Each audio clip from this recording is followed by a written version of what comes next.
Ahora, de primera mano, dos médicas que prestaban sus servicios al hospital de la Fundación Tesain fueron halladas culpables de provocar la muerte por negligencia de una mujer en el año 2009. La justicia las condenó a 3 años y medio de prisión, sentencia cuya ejecución depende del análisis de un recurso procesal que quedó estancado en la Corte Suprema. Pero más allá de la justicia, el tema instaló una dura encrucijada en el círculo médico, ya que diferentes sociedades médicas expresaron su repudio a la determinación por considerarla nefasta. En contrapartida, los casos de presunta negligencia médica se dispararon en los últimos años y algunos atribuyen el fenómeno a la aparición de universidades de baja reputación académica. ¿Está la medicina paraguaya en un periodo de crisis sistémica? Entérese ahora, de primera mano. Bueno, y esa última pregunta todavía no tiene respuesta, o por lo menos hay algunos síntomas de que efectivamente la situación está dramática, porque los propios médicos atribuyen que los casos de presunta negligencia aumentaron en los últimos años y uno de los factores de los que se habla es la aparición de las famosas universidades de garage. Es así, y sobre todo teniendo en cuenta este último caso en donde históricamente se llegó a una sentencia.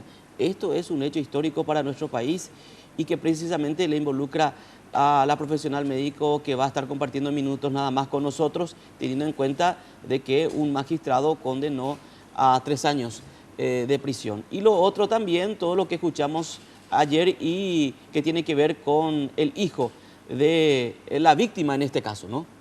Así es. Ayer hablaba con nosotros.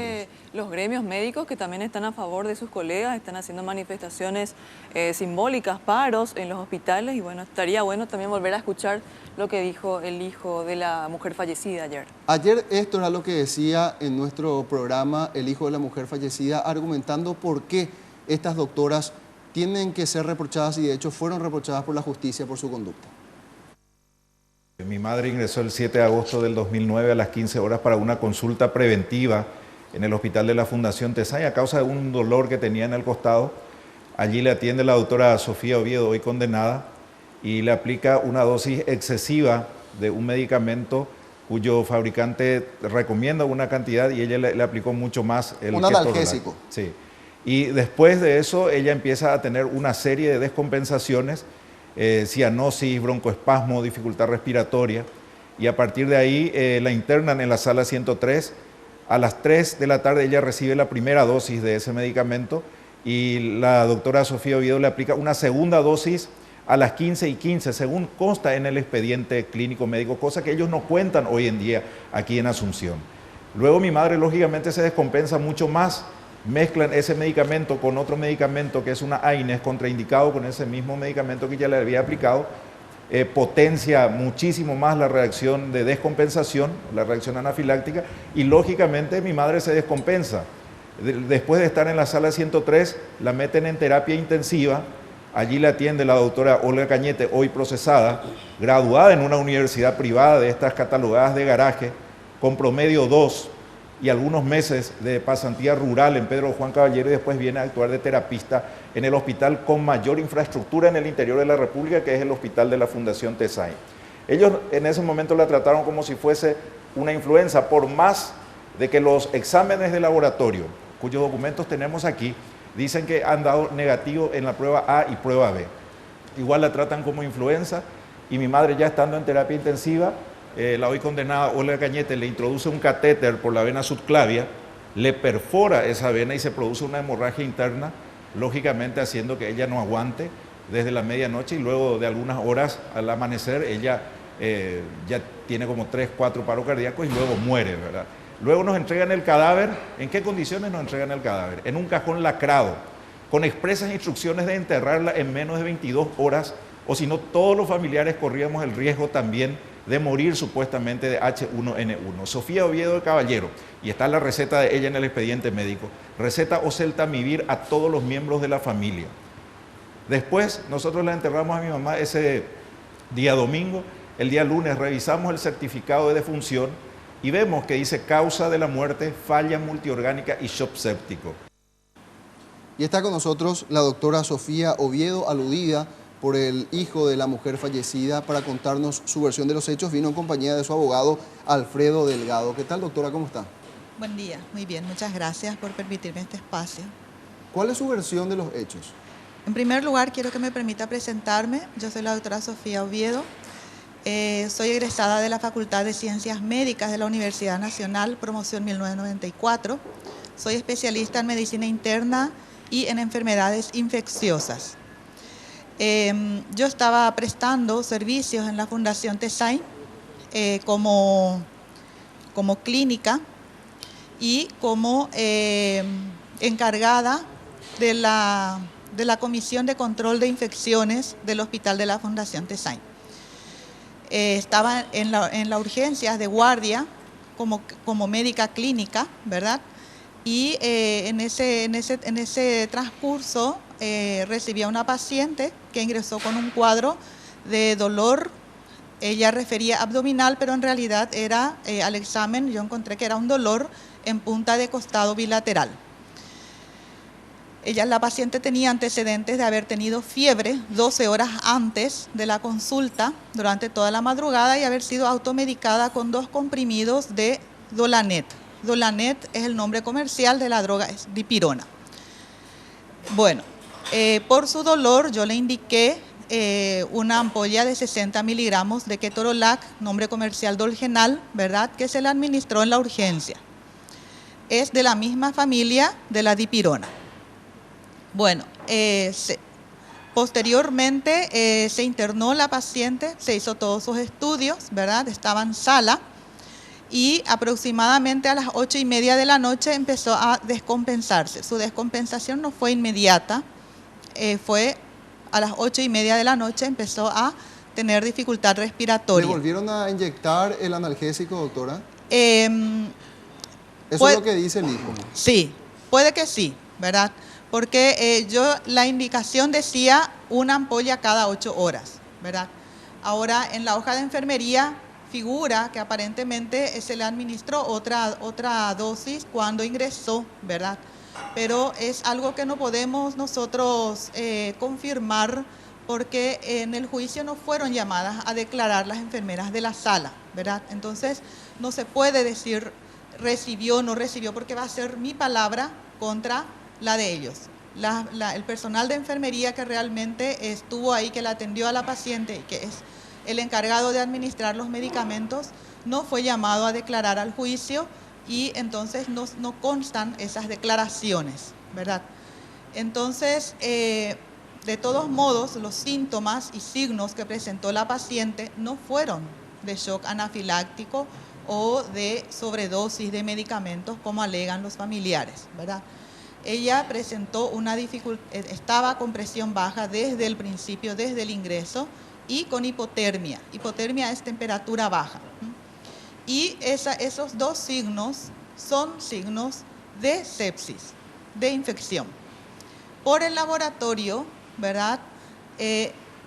Yo hice el diagnóstico de una infección viral, probable H1N1, porque es de recordar que estábamos en esa época en la pandemia del H1N1, ¿verdad?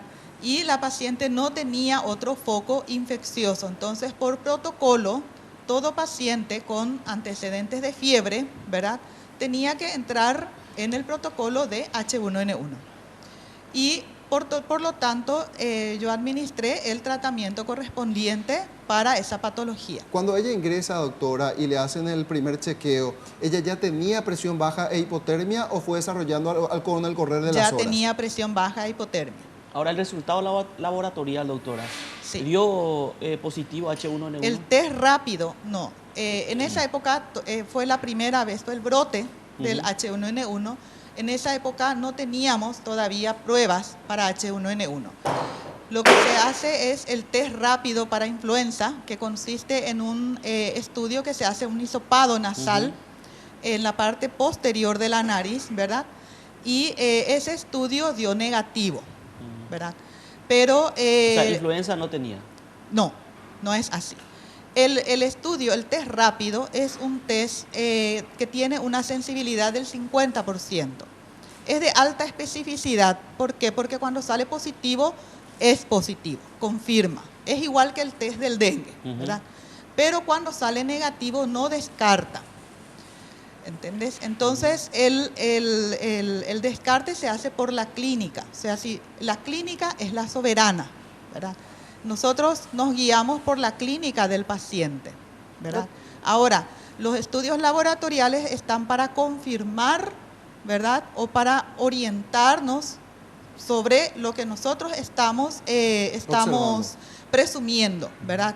Pero cuando es negativo no descarta totalmente, y mucho más cuando estamos en una época de pandemia. Es lo mismo que el dengue. Doctora, ¿usted se siente responsable de alguna manera de la muerte de esta mujer o tiene la conciencia totalmente tranquila? Mira, de alguna manera todos los médicos, todos, no solamente yo, ¿verdad?, nos sentimos responsables cuando fallece un paciente nuestro. Nos sentimos responsables porque no pudimos salvarle la vida, ¿verdad? Ahora, en lo que me imputan, ¿verdad?, me considero totalmente inocente, ¿verdad? Porque esto no tiene un agarradero científico. Es fácil echarle la culpa al médico cuando uno no encuentra, no puede justificar por qué perdió a un familiar, ¿verdad? Pero eso no quiere decir que el médico sea culpable realmente por eso. Ahora, doctora, ¿qué fue lo que pasó acá? ¿Esta paciente se descompensó tan rápido que ustedes no pudieron salvarle la vida? Y mira, lastimosamente no somos dioses, Ya, ¿verdad? pero estaba en manos de ustedes. Estaba en manos nuestras, se descompensó de una forma aguda, ¿verdad? Entró a la terapia, se hizo todo lo que se tenía que hacer para tratar de reanimarla y de revertir el cuadro, pero fue imposible, ¿verdad? Humanamente, todo lo que humanamente se podía hacer, se hizo. La doctora Olga Cañete, que fue la doctora que le atendió en la terapia, se pasó toda la noche y toda la madrugada tratando de revivir, de reanimar a esta paciente, ¿verdad? Ahora hizo se conoce mucho todo más. lo que se tenía que hacer en este caso. Pero ¿verdad? esa sobredosis de ketorolac que usted le indicó, ¿no podría haber generado ese proceso de descompensación luego? En absoluto, en absoluto. El ketorolac que ellos me imputan y el uso con el diclofenac, la dosis, si bien el prospecto dice que la dosis máxima es 30 miligramos cada 4 a 6 horas, ¿verdad? Nuestra realidad es otra. Nosotros usamos 60 miligramos, ustedes pueden preguntarle a cualquier médico, ¿verdad? Usamos 60 miligramos cada 8 horas porque con 30 miligramos no logramos calmar el dolor. ¿Y cuáles son los efectos adversos de duplicar la dosis? Los efectos adversos en realidad son más gastrointestinales, ¿verdad? Y más bien aparecen por el uso prolongado de la droga. ¿Y con una paciente con presión baja y con hipotermia? No. ¿No hay conexión allí? No hay conexión. Los síntomas son más bien, son por irritación del estómago, producen todos los antiinflamatorios no esteroideos, Novalgina, el ketorolac, el paracetamol, el diclofenac, la aspirina, producen irritación gástrica, o sea, gastritis, y los síntomas son de gastritis más que nada. ¿Y cuáles fueron las Y irregularidades? son por el uso prolongado de estos medicamentos. Decía, doctora, ¿cuáles fueron entonces las irregularidades que usted considera que se cometieron durante este largo proceso judicial? Las irregularidades están principalmente en el juicio, ¿verdad? En el juicio, dos peritos, ¿verdad?, del Poder Judicial, el doctor Domingo Mendoza, por el Poder Judicial, por la defensa, y el doctor Nicolás Lescano, por el Poder Judicial, que fue el perito designado por el Poder Judicial, demostraron, ¿verdad?, con pruebas científicas de que no hubo negligencia médica, no hubo tal efecto por sobredosis del ketorolac y mucho menos una hemorragia, ¿verdad?, por el catéter. Sin embargo, las juezas se decidieron en hacer caso omiso a los peritos judiciales nacionales y le tuvieron en cuenta al perito de la querella, que es un médico nacionalizado argentino, ejerce en la Argentina, radica en la Argentina, ¿verdad? Y por supuesto fue contratado por la familia exclusivamente para incriminarnos en relación a la droga, al ketorolac. Él no conocía, no estaba en conocimiento de nuestra realidad, de lo que nosotros estábamos viviendo en ese momento. Incluso cuando se le consultó si él atendió alguna vez un paciente con H1N1, él dijo que cuando él tiene un paciente así lo remite al centro de salud. O sea que no tenía ni idea de lo que era un cuadro de H1N1. El cuadro de H1N1 también se presenta con dolores abdominales, puede presentar náuseas, puede presentar vómitos, diarrea y los síntomas respiratorios que a veces son tardíos. Pero usted dijo que no era un dolor abdominal el que ella tenía. No era un dolor abdominal en el momento de la consulta. Hoy, 6 años después de que se conocía muy poco en realidad el cuadro, yo recuerdo que en los aeropuertos se hacía el bloqueo porque había una psicosis en el mundo respecto al H1N1. En esa época quizás se conocía muy poco. Ustedes que son los estudiosos quizás conocían un poco más al respecto. Pero hoy se tiene, por cierto, que en 16 horas puede darse ese nivel de deterioro del cuadro clínico de un paciente por H1N1. Así es, en 6 horas. En 6 horas. Hay pacientes que llegaron a fallecer en 6 horas. Y eso no depende, no es que el virus es agresivo, ¿verdad?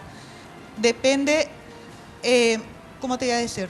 Cuando ingresa un germen en nuestro cuerpo reacciona contra ese germen desarrollando lo que se llama una respuesta inflamatoria sistémica, y es esa respuesta inflamatoria sistémica particular de cada persona la que hace que el cuadro sea más o menos grave, ¿entiendes?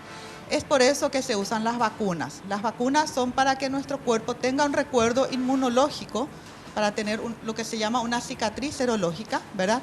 De modo que cuando uno entra en contacto con ese germen contra el que está vacunado, por más que haga, en este caso, la gripe, uno igual tiene gripe, porque la gente dice, me vacuné, igual me resfrié. Sí, igual uno se resfría o tiene gripe, pero no hace la forma grave. Las vacunas están para eso.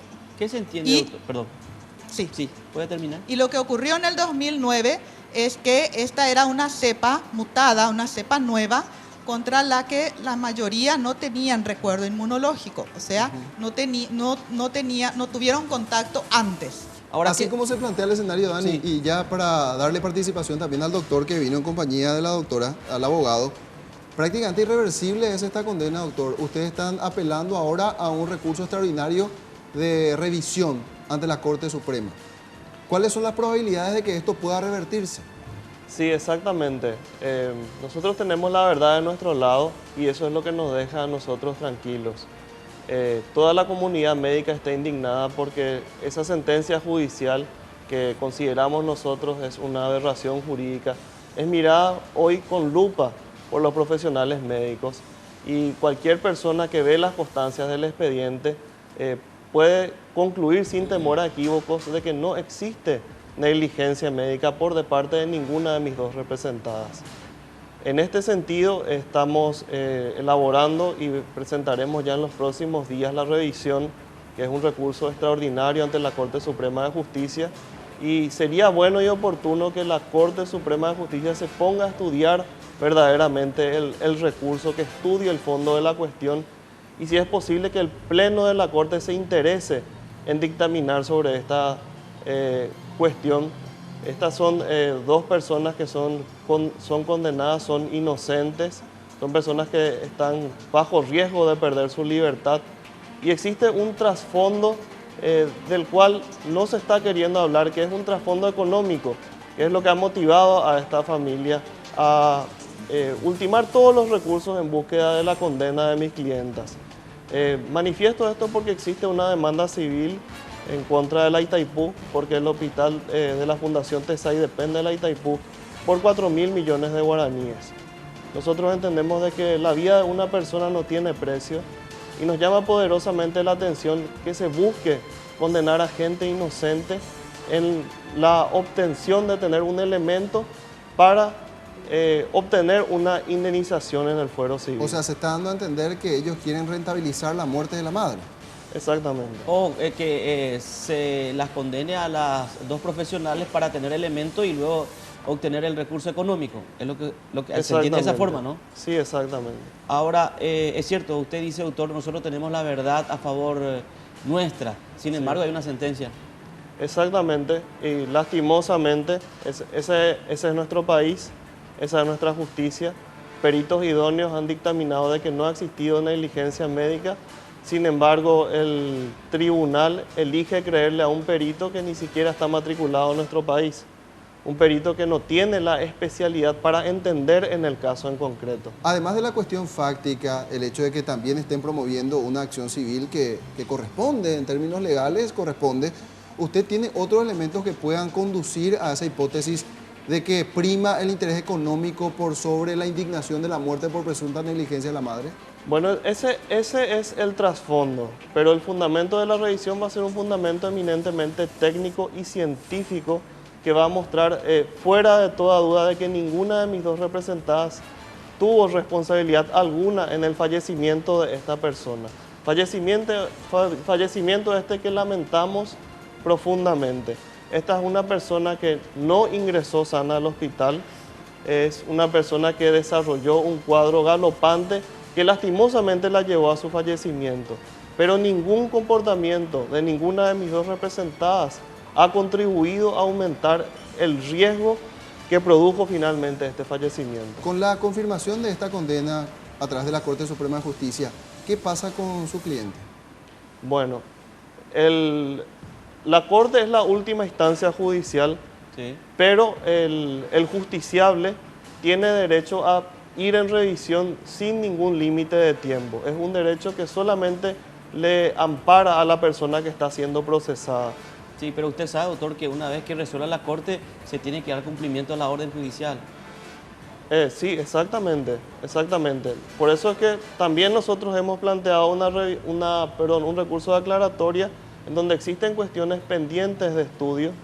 No obstante, nosotros entendemos de que ameritaría, dadas las circunstancias del caso, de que no se ejecute inmediatamente la condena hasta tanto la Corte se expida sobre la revisión, y esperamos que se expida de manera rápida y que analice verdaderamente el contexto y las cuestiones científicas que rodean a este expediente. Doctora, por último, ¿hay algo que quiera decir usted a los familiares de esta mujer?